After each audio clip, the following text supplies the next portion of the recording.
Welcome friends to my new topic.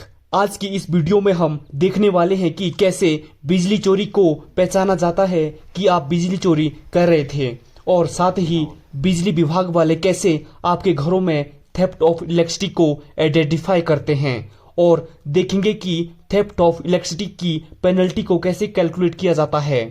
दोस्तों, मैंने already पहले वीडियो में आपको इंडियन इलेक्ट्रिसिटी एक्ट 2003 के तहत लगने वाले सभी केसेस के बारे में डिटेल वीडियो बना रखी है, चाहे वह धारा 135 हो, धारा 138 हो या फिर धारा 138B के तहत लगने वाले केस हो। पूरी डिटेल पिछली वीडियो में बता रखी है। दोस्तों, जब हम इलेक्ट्रिसिटी का कनेक्शन लेते हैं तो हमारे घरों में बिजली का मीटर लगता है, ताकि जो भी यूनिट आप कंज्यूम कर रहे हो वह मीटर के थ्रू रिकॉर्ड हो सके। आपको उसके अकॉर्डिंगली ही बिल दिया जाता है। दोस्तों, कई बार मीटर बाईपास हो जाता है, जिससे कि आपको यूनिट कंजप्शन रिकॉर्ड नहीं होती है, जिससे पता चलता है कि आप इलेक्ट्रिसिटी की चोरी कर रहे हैं, जिसमें कि आपकी कंजप्शन ज्यादा रहती है और आपका बिजली का बिल कम आता है। अगर आपको बिजली बिल कम लाना है तो आपको बिजली चोरी करनी पड़ेगी। तो हम ऐसे ही केस को डिस्कस करते हैं, जिसमें पता चलता है कि कैसे बिजली चोरी की जाती है। बिजली विभाग वालों को कैसे पता चलता है कि किसी ने बिजली चोरी की है, और साथ ही हम यूनिट असेसमेंट मेथड को डिटेल से जानेंगे और देखते हैं कि LFDH मेथड से हम कैसे पेनल्टी को कैलकुलेट करते हैं। दोस्तों, पहला जो आसान तरीका होता है बिजली चोरी करने का, वो होता है टोका फंसाकर बिजली चोरी करना। इसमें कई बार हम थोड़े से समय के लिए इस तरह से बिजली चोरी करते हैं, बट कई बार इसकी इंफॉर्मेशन बिजली विभाग तक चली जाती है और उनका छापा पड़ जाता है और आप बिजली चोरी के केस में पकड़े जाते हैं। दोस्तों, इसमें मैं आपको एक बात बता दूं कि अगर आपने थोड़े समय के लिए बिजली का यूज करना है तो आप टेम्परेरी कनेक्शन ले सकते हैं, जिससे कि आप बिजली चोरी के केस। दोस्तों, दूसरा तरीका होता है बिजली चोरी का सर्विस वायर में कट मार के। जो पोल से हमारे घरों तक तार आती है उसे हम सर्विस वायर कहते हैं। इसमें क्या होता है कि यह तार बिना कट के आपके घरों में पोल से लगाई जाती है। इस तार में बीच में कोई कट नहीं होना चाहिए। अगर बीच में कोई कट है तो इससे बिजली वालों को संदेह हो जाता है कि आप संदेह के घेरे में आते हैं कि बिजली की चोरी की है। दोस्तों, इस तरह से हमें ध्यान रखना चाहिए कि जो तार हमारे घरों में आती है उसमें कोई कट ना लगा हो। दोस्तों, तीसरा जो केस रहता है वो होता है मीटर से छेड़खानी करना। जनरली जो मीटर हमारे घरों में होता है उसमें सील लगी होती है। जो सील लगी होती है उसकी डिटेल पहले से ही विभाग के पास रहती है कि उसमें किस सीरियल नंबर की सील लगी है, और जब भी मीटर से टेम्परिंग होती है तो मीटर सील को पहले तोड़ना पड़ता है। इस केस में भी बिजली चोरी का केस माना जाता है कि आपने मीटर से छेड़खानी की है।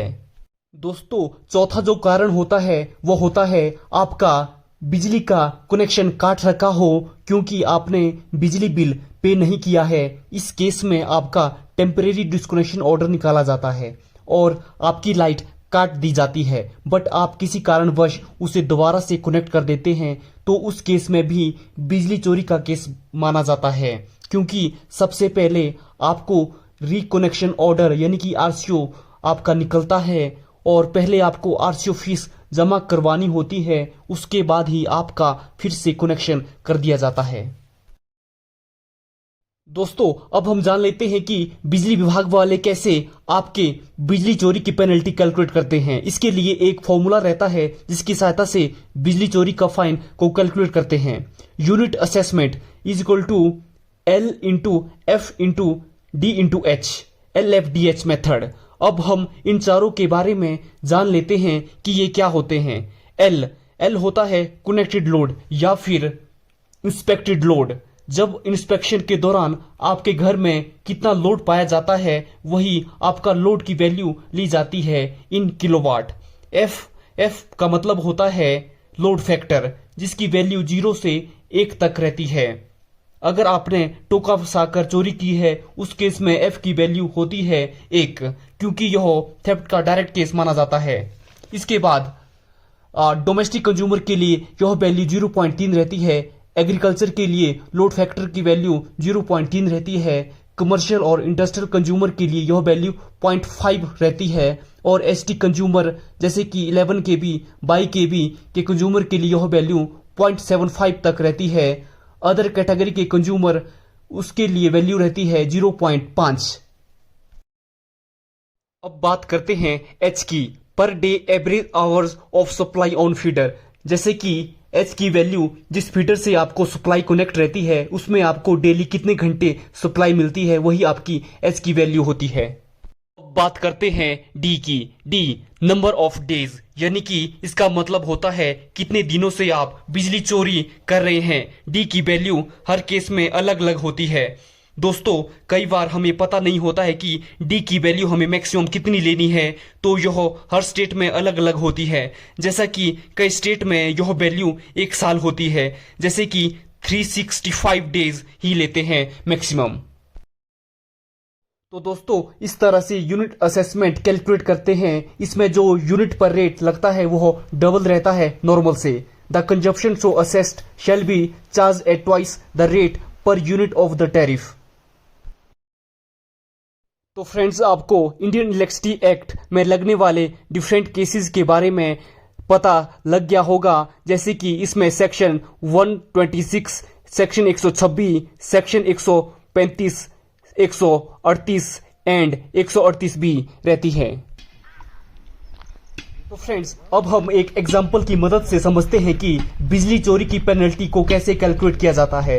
अगर किसी के घर में टोका फंसाकर चोरी की जा रही हो और इंस्पेक्टेड लोड उसका 1.5 किलोवाट मिलता है ड्यूरिंग इंस्पेक्शन, तो यूनिट निकालने के लिए पहले एल की वैल्यू डाल देते हैं 1.5 किलोवाट और एफ की वैल्यू 1 लेते हैं क्योंकि डायरेक्ट टोका फंसाकर बिजली चोरी हो रही थी, और डी की वैल्यू हम 365 डेज ही लेते हैं क्योंकि हमें पता नहीं है कि कितने दिनों से बिजली चोरी हो रही थी। मान लो उस एरिया में 15 आवर्स बिजली रहती है तो एस की वैल्यू हो गई 15। जब हम इसको कैलकुलेट करते हैं तो हमारे पास यूनिट बनती है, वो बनती है 8212 यूनिट। इसका मतलब यह हुआ कि 8212 यूनिट की चोरी हो रही थी। अब हम यूनिट पर रेट की बात करते हैं तो मान लो नॉर्मल यूनिट का फ्लैट रेट है 5 रुपए, तो इसमें हम लेते हैं डबल करके, तो यूनिट पर रेट की वैल्यू हुई 10 रुपए। तो इसको कैलकुलेट करने के बाद में बनता है टोटल पेनल्टी अमाउंट 82,120 रुपए। दोस्तों इस तरह से पेनल्टी को कैलकुलेट किया जाता है जो कि बिजली विभाग द्वारा बनाया जाता है। तो दोस्तों इस तरह से यूनिट असेसमेंट निकाला जाता है LFDH मेथड से। तो आप समझ गए होंगे कि किस तरह से यूनिट असेसमेंट निकाली जाती है ड्यूरिंग थेफ्ट ऑफ इलेक्ट्रिसिटी। तो उम्मीद करते हैं आपको यह वीडियो अच्छी लगी होगी। अगर वीडियो अच्छी लगी है तो please like, subscribe my channel and have a nice day.